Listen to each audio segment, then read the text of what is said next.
And welcome to the OVC Oral History Project. Bill, could you say your name and spell it, please? Name is Bill Stutz, S-T-U-T-Z. And could you tell me when or how you first got involved in the crime victims movement? It was 1987. I started with the Department of Corrections as a probation and parole officer, and at that time there was a new program starting up. It was based upon a piece of legislation that passed in Washington State called victim notification. And through my experience as a probation and parole officer, I was hired as a probation and parole officer in the early 1970s. And at that time, the focus, and to this day, the focus was certainly on offender supervision. But I had come into contact with a number of victims of crime. At that time, we weren't allowed to share any information to the victims of crime about the offender, the status of the offender. And there were obviously some cases that I think had an impact on my desire to get more involved with the rights and victim services in corrections. One case in particular sticks in my mind, and it really had nothing to do with a heinous crime. I mean, I think when we talk about the impact of crime, we talk about violent offenses and heinous crimes and the horrible things that people do to other people. This happened to be a case where in Washington at that time, in the early 1970s, there was a crime.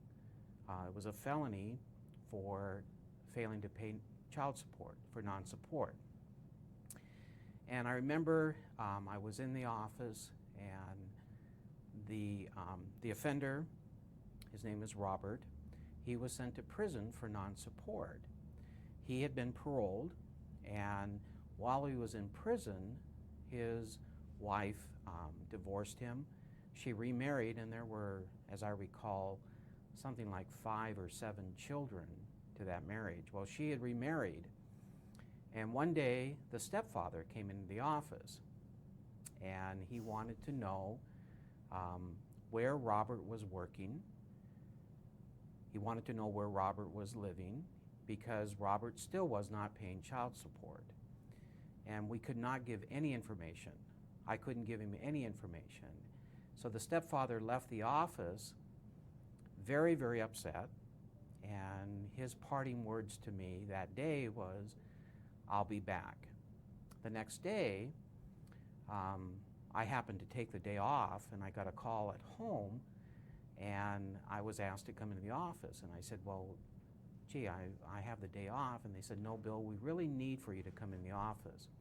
So as I approached the front door of our office, there was a note that was pinned to the door, and it said, "If you won't help me by telling me information, at least you can help me by taking care of the garbage of my children." And there were 27 hefty bags of garbage stacked up against the door. and even though as looking back and as comical as that was, it really said to me at that time that victims had no rights, that the rights for information.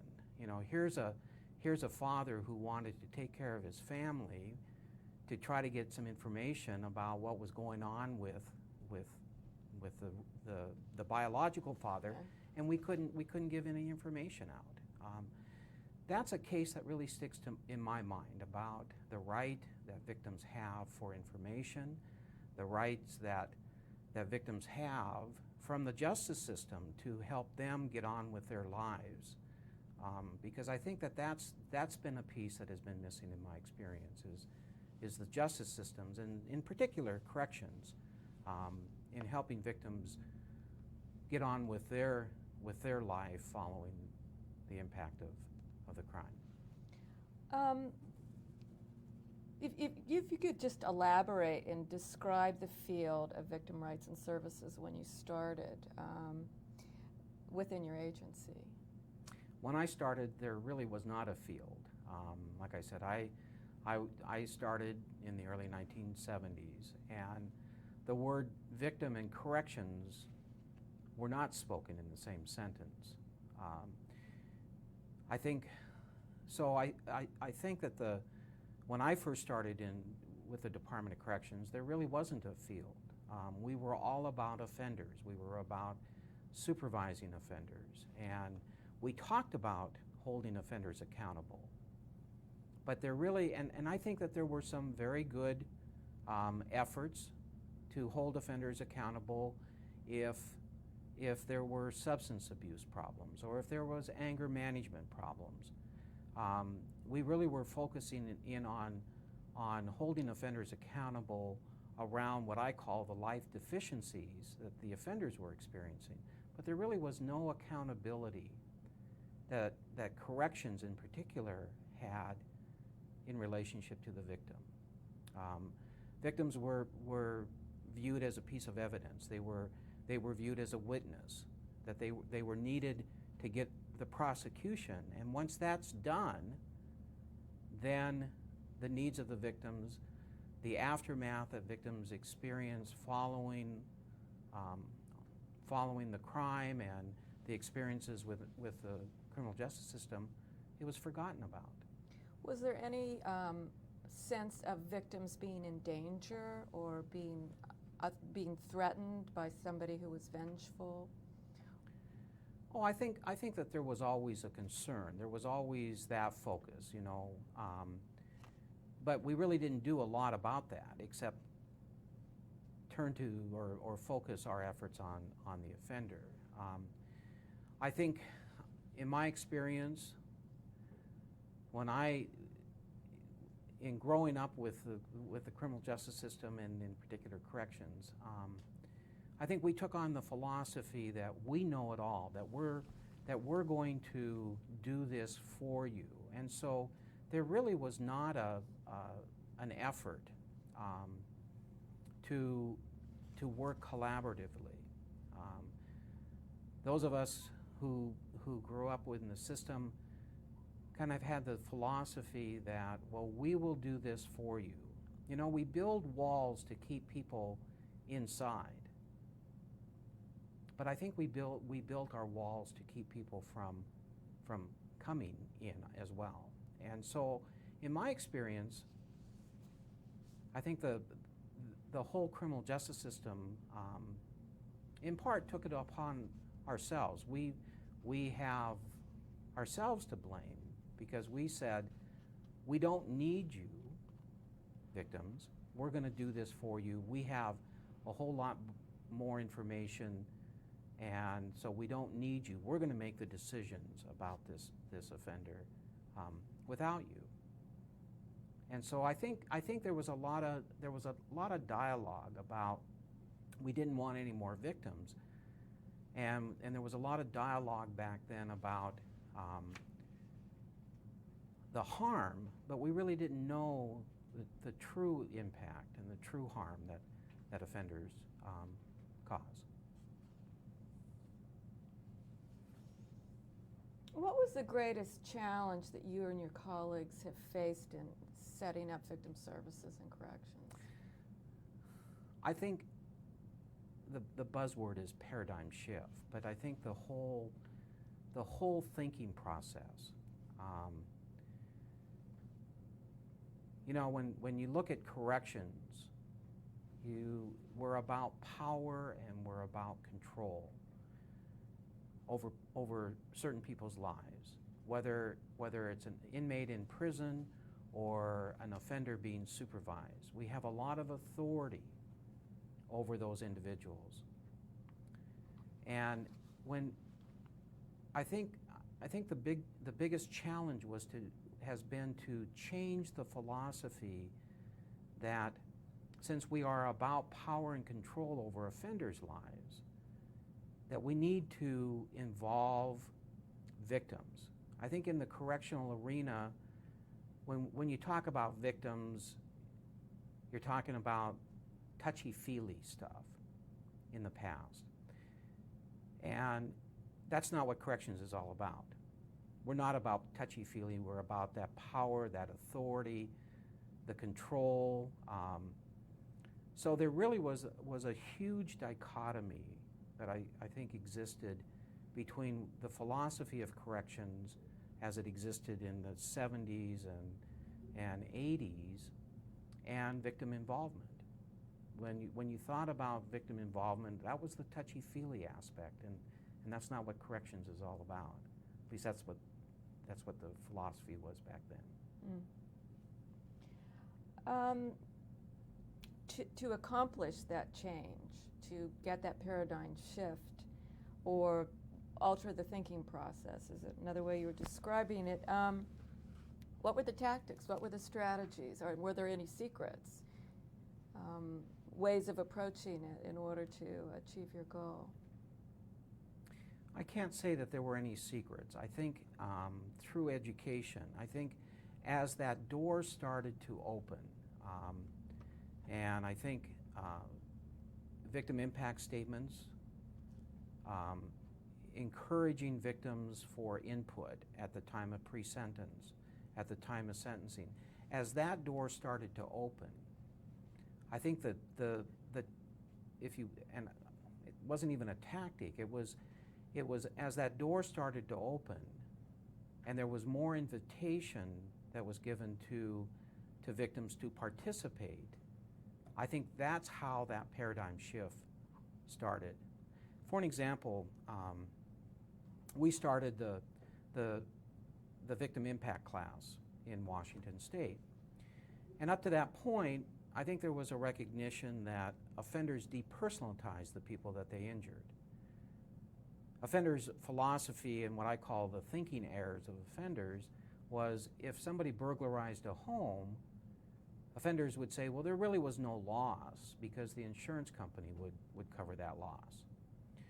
And when we started the impact classes in Washington State, which I happened to come down to Sacramento for the first time, meant sharing English. They had the program in the Youth Authority, and I asked them, I said, does this really have an impact on changing behavior? Or is this really a program that has an impact? And the response I got was, well, it all depends on what you define as impact. Our parole board likes it, the wards in custody like the program, the community likes it, and I said, well, does it really have the impact on changing behavior? And at that time, the response was, we don't have enough history behind that. When we started the program in Washington State, and I attended a number of the classes when we started the program, I had offenders actually come up to me and say, I went into this class thinking I did not have a victim, and I understand now that I do have a victim. I wasn't aware that my behavior had such an impact on my children or my parents. So the whole focus of not only the primary victim, but the secondary victims, I think, so opening that door and providing information and education, I think has been the biggest attribute to moving this field forward and inviting victims to participate. I think that's, so if you want to talk about tactics, it is, I suppose it is it's more strategic planning. Tactics are just kind of the secretive thing, and I don't think that's what this is all about. I think we have to be honest about what corrections is all about. We have to be honest about that we cannot do this alone, and so inviting victims into the process. I've often heard people who work in corrections talking about the need for an agency mindset change for them to be open to the victim participation. If that was the case in your department, is the mindset change require its own strategy, or does it just happen naturally as a result of progress? I think that there has to be a strategy to it. I think the whole victims movement has been very, very helpful in changing this mindset. I think people who work in corrections are afraid of victims. I think that, number one, we don't know what to say to them, we don't know how to respond to them, and so therefore we don't. And that gets interpreted that the system doesn't care. When your sole focus has been on offenders and that authority aspect, and then all of a sudden, there's this analogy that I use. For offenders, we tell them. For victims, we ask them. And that's a huge shift in what corrections is all about. Because we're used to telling offenders in terms of monitoring conditions, in terms of release planning, in terms of it's basically behavior control. But then when you step over that boundary and you involve yourself with the crime victims, you don't tell them, you ask them, you find out. And that's a big challenge, I think, for many people working in corrections.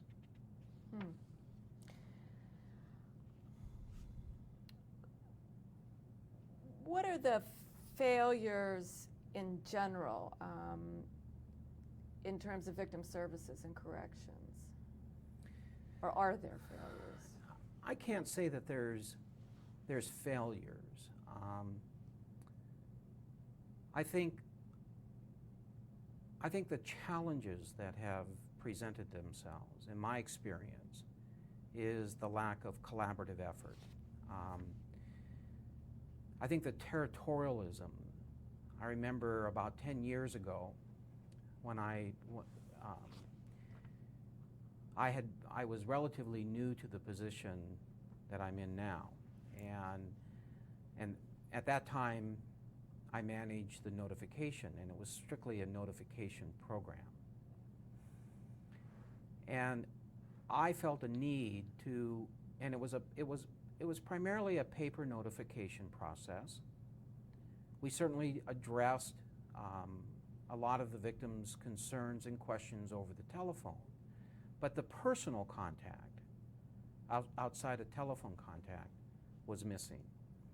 And I felt a need that we needed people out in the field. We needed, if a victim was voicing concerns about the release of offenders, my feeling was, instead of just having somebody pick up the telephone, let's put that victim in contact with a live person.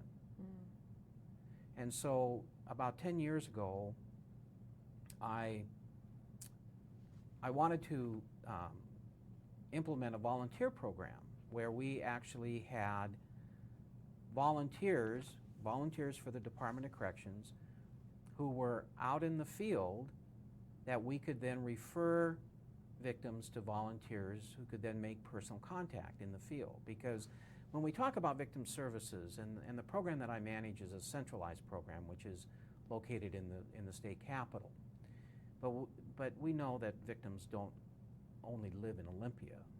They're out in Seattle, and they're in Tacoma, and they're in Winthrop, very small community in eastern Washington. And so my desire was to put volunteers out there so that we have. And we decided as a department to pilot this in one of the larger counties in Washington state. Well, as soon as we did that, I'll never forget, and she has become my closest friend to this day, but the director of the victim witness program in that county immediately thought that the Department of Corrections was on the move to take over victim services in the field. And certainly that was not the intent, but I think the territorial, the lack of collaboration has been a major challenge. I think we've overcome some of that with the creation of our victim council. The more that we invite victims into the process, I think that challenge has been reduced, but certainly it's still there. So in terms of, I don't know that there's been failures. I think there's been larger challenges than others, and that's the biggest one, is the lack of, I think, collaborative effort. Did the volunteer program continue? Was it successful? No, it did not. At that time, the elected prosecutor in that county and my director and myself, flew to that county, had a meeting, and it was decided that we would back off of that, so that we were not given the impression that the Department of Corrections was trying to take over victim services in the counties. What do you perceive as the one greatest accomplishment that's promoted victims' rights and needs? I think constitutional amendments has been a big success. I think getting into, and certainly the paradigm shift or the philosophy, the mindset change that I've talked about isn't just going to happen with legislation, with public policy, but it's a foundation. It's a starting point. So I think constitutional amendments around victims' rights has been a big success. I think the more that we become knowledgeable about the true harm that is done to victims, I think one of the things that I have seen over the years is that we have recognized that we don't have the information. So the research about the impact of crime on victims. And who knows best but the crime victims themselves? So, and that leads to then the next step, and that's you have to invite them in. You have to be proactive in inviting victims to participate in the process. The choice is theirs, but if we don't, I don't think that we can truly know the true harm or the impact of crime. What about within your agency? What do you feel the most has been the biggest accomplishment within your agency that's really helped victims, or that's addressing victims' needs? I have been very fortunate in my professional career of having directors and secretaries of corrections to give me the kind of the latitude to develop programs. That's also very important, is to have your top administrator's ear. I think that's very critical. I can't think of any time that I've wanted to implement a program where I've met resistance. I think part of that, early into my career, part of that was this whole arena of victim services and corrections is new. We don't know what it's about from our top administrators, so therefore maybe it was just the idea, we're going to leave Bill alone and let him do. I think now that we have a well-established relationship with the victim community, corrections and the victim community have really entered into a collaborative effort. I think a lot of that is to the credit of our current secretary, and that's Joe Lehman. Very, very supportive of victims' rights and services. It's been a wonderful journey for me, because coming in either from the standpoint, we don't know what this is all about, so we're not even going to touch it to the point where there is some real guidance and direction. So those are, I think another success, if I can talk about the whole victim wraparound process, because with the whole reentry the reentry initiative that currently exists, there's been a lot of talk about victim involvement in the reentry of offenders coming home, if you will, offenders being released back to the community. But there was very little being done to ensure that victims had a voice in that reentry process. We had one case, and this was kind of dumped on my desk one day. We had a sex offender, and during his sex offender treatment, during his prison incarceration, he disclosed some pretty graphic things that he wanted to do to his victim. And so my boss brought the case in and said, I don't know what to do about this, Bill. It's in your lap. And so reading this very graphic report about what the offender wanted to do to the 14-year-old victim and her mother, I thought, how are we going to handle this? So I met with the victim. I referred her to a community-based program for some services. Independent of meeting with the victim, I then met with law enforcement in that community, explained, and it was basically information sharing at that point. I then met with, independent of law enforcement, with a supervising what we call community corrections officers or probation and parole officers, independent of the victim and law enforcement, again, to share information. And that was the first victim wraparound.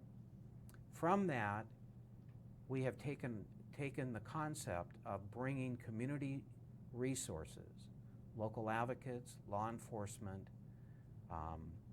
mental health communities, together at a table with the victim in the center of that discussion. The victim serves as a very, very important voice in terms of that release planning. Not only in terms of release planning, but the primary focus of a victim wraparound is safety planning. And that safety planning for the victim is then incorporated into the offender's release plan. The offenders don't participate in the victim wraparound. This meeting is all about the victims, and the victim wraparounds that I've conducted, I make very, very clear that this meeting is all about the victim. It's not about offenders, and it's about intensive safety planning for victims. So in my experience, that's a huge success, because we're inviting victims to actually become an equal participant in the reentry of the offender.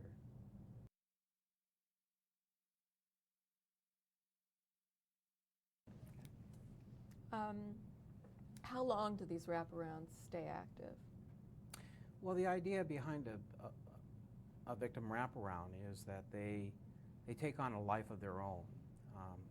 When you talk about the authority and the jurisdiction that the Department of Corrections has over an offender, either released to the community directly from the court or released following prison commitment, the jurisdiction that the department has, for some cases, can extend over a number of years, but for the most part, offenders are under supervision for a couple years at the most, following release. And the idea behind a victim wraparound, and that's one of the advantages of bringing the community to the table, local advocates from either domestic violence programs or sexual assault programs, the mental health community, if there are mental health issues related to the offender, chemical dependency, the chemical dependency community, if that happens to be the issue, domestic violence battered treatment providers, things like that. The idea behind the wraparound is that it gives the victim an opportunity to connect with his or her community resources. Now, during the time that the department has jurisdiction over the offender, we are that coercive side of the system, but the idea is to empower and give communities the capacity to help victims with their own safety planning. So one of the things that happens after wraparound is that the victim is well connected. Well connected with community resources. So then when that jurisdiction of the department stops with that offender, that victim then has built those relationships and those contacts so that the safety planning that is discussed in the wraparound could continue to a large degree without the Department of Corrections involvement. And who are some of the people in terms of what kinds of people have had wraparounds so far? We've done a lot of wraparounds in domestic violence cases. We've done wraparounds where the crime was assault. We've done wraparounds with victims when there has been just violations of no contact orders. There hasn't been necessarily a new offense, although that could lead to a new offense. But if there's a history of violating no contact orders, we'll do a victim wraparound. We've done victim wraparounds for tribal judges. We had a case where the inmate happened to be Native American, and he threatened the tribal judge. In this particular case, we did a wraparound for the tribal judge. We've done wraparounds where tribal prosecutors have been threatened, tribal probation officers. We've done wraparounds where there's what I refer to as potential victims as well. So from a broad sense, I think it's very easy to identify an immediate victim as a result of the crime. But there are certainly so many potential victims. And I strongly believe that people have a right to feel safe in their communities. And I think the whole wraparound process is one way of helping victims feel safe. Anecdotally, I've had victims come back and tell me following a wraparound that they thought that they had to prepare for the release of the offender by themselves. And to walk into a room where there's a minimum of 6 people up to 20 community people sitting in the same room that have been assembled for one reason, and that's to do safety planning for the victim, is very reassuring to the victims from a visual standpoint. And certainly people who leave the wraparound have assignments. The safety plan that is developed in this wraparound meeting becomes part of the supervision plan for the offender. We certainly do not convey information to the offender that we have met with the victim, that we've done safety planning. So the wording of the conditions become very important so that we are not disclosing the anonymity of the victim to the offender. What would you say today is needed to continue the growth and professionalism of the victim field? I think people, in my experience, the last 15 years have really identified some real pioneers. Ann Seymour, for an example, Sharon English, James Rowland, and we need, if you will, the second wave of people to keep that alive. We need a mentoring system. We need those people who have been involved in this process for a number of years. They will move on, and we need a true mentoring process to ensure that there are there's that second wave, if I will, if you of individuals to keep this alive. That's what we need, and I think that's a concern of mine.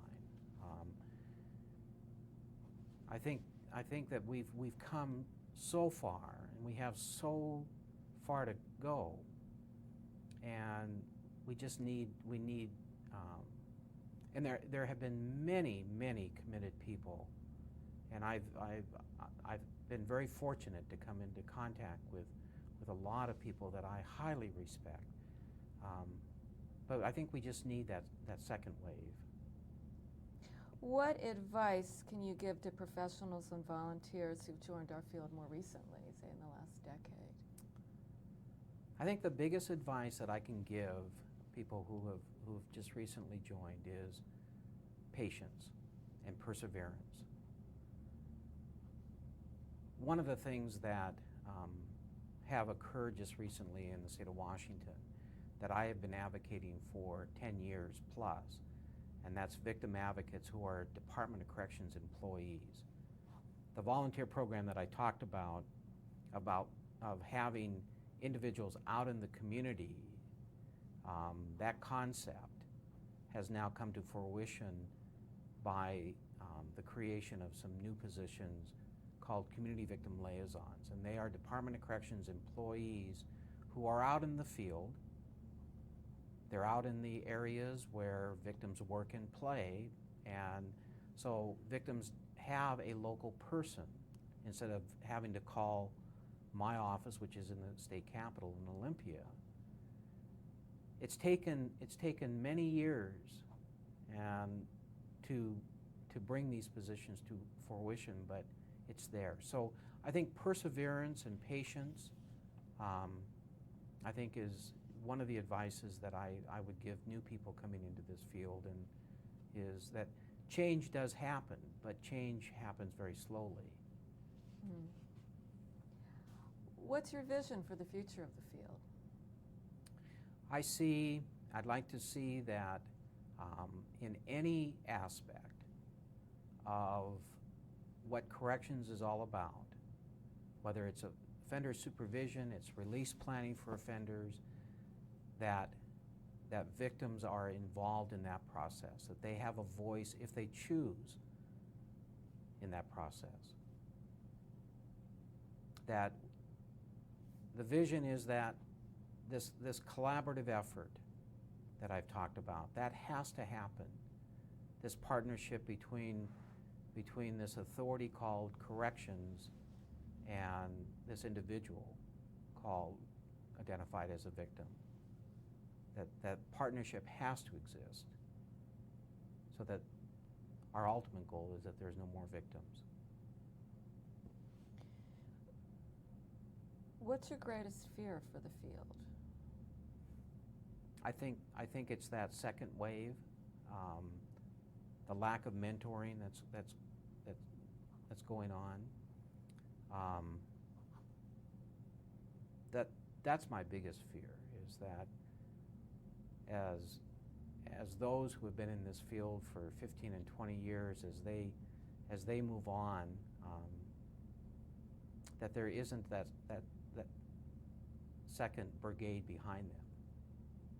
Is it a passion that's missing, or leadership that might be missing? I think the passion is there. I think another concern that, and I think we will overcome this, in my experience, we've all experienced budget cuts, and when we talk about public dollars, that's a concern of mine. As the public dollars are starting to dry up, we need to look at innovative ways of continuing this service, even if the public dollar is not there. And I think part of that is building those partnerships and that collaborative relationships, and looking at different ways of doing the business that we're in.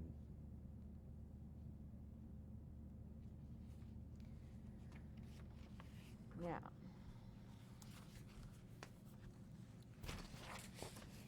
Tell me about Thelma and Louise here in Sacramento in 1991.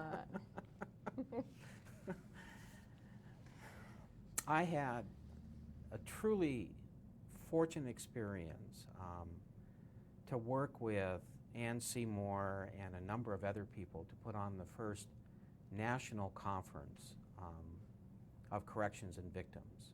And I remember, well, there were, I'll bet there was a dozen of us, the core individuals that had worked on this project.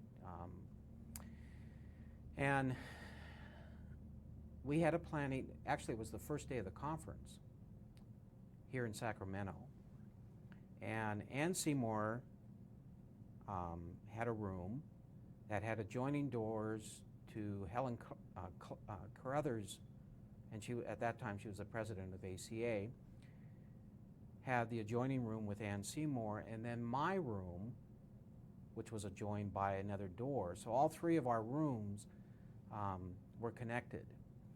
And we were sitting in Ann's room. We had gotten the tape, Thelma and Louise. And as it usually, as the events turned, a lot of the women in the group, which was led by Ann, were kind of rallying on Thelma and Louise. If you've seen the movie, you'll understand what I'm talking about. And at that time, I was younger, maybe a little bit more naive, and I kept saying, yeah, but what about the wake that Thelma and Louise were leaving behind them? And so Ann and I got into this major debate. And Ann has been, and she's probably one of my mentors today, very, very well respected. Well, as Ann and I were debating this movie, I noticed the room started to divide. I was sitting on the couch watching this, and the men in the room started to walk behind me, and some of them even said to me, "Bill, let's go. Let's just go. Let's go get a beer, Bill." And I said, "No, I need to pursue this." So Ann and I were debating this quite vigorously. And about that time, Ann left her room, went through Helen Carruthers' room, went into my room, and into my closet. And she got a pair of my slacks, which she says to this day was polyester slacks. And she came back into her room with a pair of scissors, and she cut out the crotch of my slacks. And so the next day I was doing training on the issues of restitution. And so I used my slacks with this big hole cut out in the crotch, saying that victims are entitled to restitution. And this is a perfect example. When there's personal property that is destroyed, victims have a right to have that property restored. And that afternoon, Ann and I went over to the department store, and she bought me a couple pairs of slacks, and so that was Thelma and Louise and my slacks. Bill, we've covered a lot of different areas. Is there anything before we finish that we haven't talked about that you'd like to go on record on, or you feel is really important to bring up? I think it's important, as I mentioned, I look back on my career and my involvement. The people that I've come into contact with, my mentors, and I certainly have only mentioned a couple this afternoon, I think we have to learn as much as we can about the true impact of crime, Because if we're ever going to have an impact on changing offenders' behavior, we have to truly understand the harm that is done.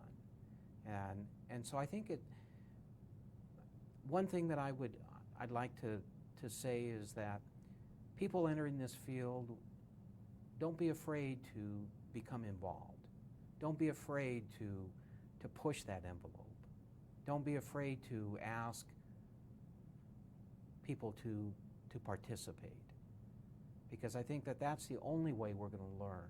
And the more that we learn, the more responsive I think we can be. Okay.